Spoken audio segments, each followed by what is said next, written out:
नमस्कार दोस्तों, motivational story अड्डा में आपका स्वागत है। सुनिए मुंशी प्रेमचंद की कहानी कर्म का फल। मुंशी प्रेमचंद की शैली में एक मौलिक कहानी प्रस्तुत है। गांव के बाहर एक पुरानी कुटिया में रामदीन नाम का एक वृद्ध रहता था। रामदीन का जीवन कठिनाइयों से भरा था, लेकिन उसके चेहरे पर हमेशा एक संतोष का भाव रहता। लोग उसे बूढ़ा भिखारी समझते थे, पर रामदीन ने कभी किसी से भीख नहीं मांगी। वह मेहनत मजदूरी करके अपना पेट भरता और बाकी समय लोगों की मदद करता। गांव के ठाकुर रघुनाथ सिंह धनधान्य से संपन्न और घमंड में चूर थे। उन्हें गरीबों से कोई लगाव नहीं था।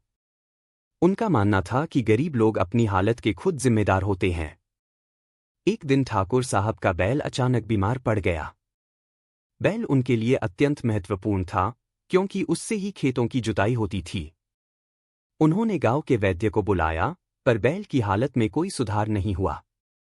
उसी समय किसी ने कहा, रामदीन को बुला लो, वह जानवरों की बीमारी समझता है। ठाकुर साहब ने अनमने मन से रामदीन को बुलाया। रामदीन ने बैल को देखा, उसकी हालत समझी और कहा, ठाकुर साहब, यह बैल भूख और थकावट से बीमार हुआ है। इसे अच्छा खाना और थोड़ा आराम दीजिए। मैं कुछ जड़ी बूटियां भी लाकर देता हूं।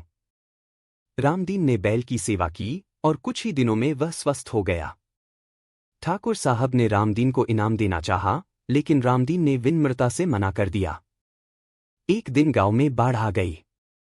गरीबों की झोपड़ियां बह गईं और लोग दाने दाने को तरसने लगे। ठाकुर साहब का बड़ा घर सुरक्षित था, लेकिन उन्होंने किसी की मदद नहीं की। तभी रामदीन ने गांव वालों को अपने पुराने घर में शरण दी और अपनी सारी जमा पूंजी उनके लिए खर्च कर दी। कुछ दिनों बाद ठाकुर साहब को एहसास हुआ कि उनका घमंड उन्हें इंसानियत से दूर कर रहा है।